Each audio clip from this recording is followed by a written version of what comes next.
Secrets, if you really look at yourself, you would be speechless. What happened to being doctors and teachers?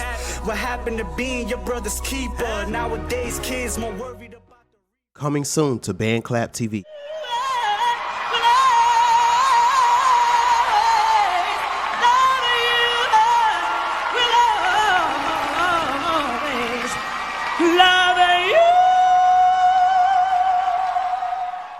All right. So, Whitney Elizabeth Houston, she was born on August the 9th, 1963. And with Whitney Houston also being a birth path 9 and being a moon in Aries and a sun in Leo, she was just a little ball of fire waiting to blaze her path to be the queen and the diva that we've seen her to be.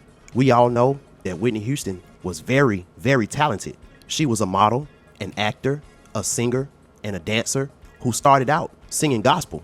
Remember what I told y'all when it came to these Hollywood people selecting people to participate in the music industry? For some reason, they always get the ones that started out in church, because we know that her mother, Sissy Houston, was also in the church and singing as well.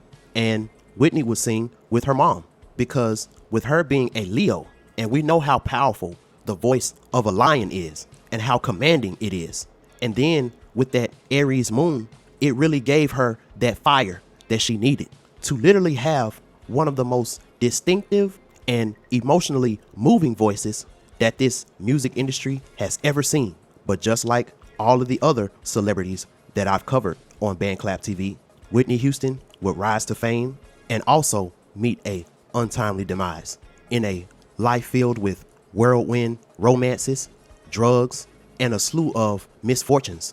And it would all start when Whitney Houston was only 19 years old, when she met none other than Clive Davis. So what really happened to Whitney Houston? And just how deep does this rabbit hole really go? Was Whitney Houston groomed by Clive Davis to be what we ended up seeing her being, for better and for worse? What was Bobby Brown's role in this? And also, since we're talking about 2020 is the new 2012, just like how Kobe Bryant died with his daughter, remember, Whitney Houston and her daughter passed away 3 years later, but not before going through her own slew of misfortunes. Now, is there a significance in this?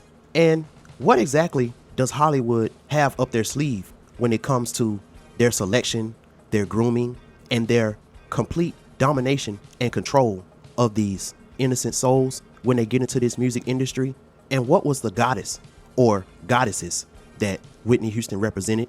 And if she was still alive today with all of her health and strength, and if she never got with Bobby Brown, and if she was never groomed by Clive Davis, what was the goddess that she would have became in her old age?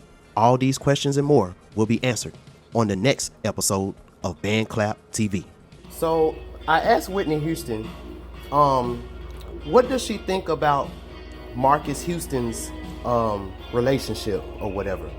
Because remember, Whitney Houston also got introduced to Clive Davis when she was 19 as well. And Clive Davis was way, way older than her.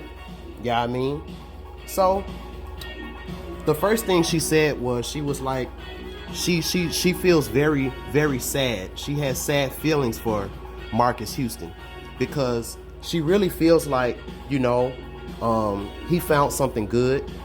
You know, he found a really good situation, but she feels sad because of all of the negativity about this situation. She also says that it was a really, really favorable union. You know, Marcus Houston was a very broken man in the industry, but she feels like that this is a very victorious situation for him. So that's really, really good. That's a really, really dope message. So I also asked Whitney, you know, what do you think about Clive Davis? You know, what do you think about Clive Davis? And this is what she said. She said she was very young when they got together, you know, when she was discovered by Clive Davis. this was a very emotional time, a very she feels like it was a evolution. You know, this was her evolving from gospel to pop, and she felt like it was a very good karma, very good karmic situation, you know, when they first met.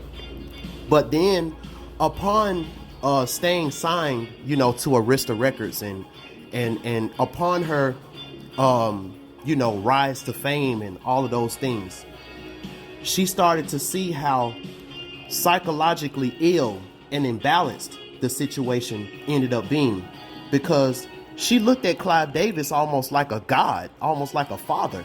You know, this is Obatala, but it's reversed. So she found out, you know, she found out later that Clive Davis wasn't this god figure that she thought of him when she first got signed. You know, she found out that, you know, he was really a devil. You know, this is Obatala backwards. So this is the psychologically and imbalanced and very, very sinister version of Obatala. And when I say sinister, I mean sinister because of being mentally ill. So what this means is, even now, like she understands the devil that Clive Davis was, but she really feels like he's just mentally ill. Like he's just fucked up in the head. And this female issue, this reversed, this kind of represents what Whitney Houston ended up turning into. You know, she spiraled out of control. You know, he pretty much turned her into almost like a whore almost, you know. And the reason why Clive Davis had such a liking to her, because of her gift. She had a very, very beautiful gift of singing and modeling and stuff like that. Also, with this Seven of Earth, she was very loyal. Clive Davis liked that, you know, he was very loyal. You know, she was very loyal to him. And also this fire. She was very, very spiritually led. And we know that with her going from gospel to pop, that she was very, very spiritual. She had a lot of power. She was very powerful. Whitney Houston was very powerful.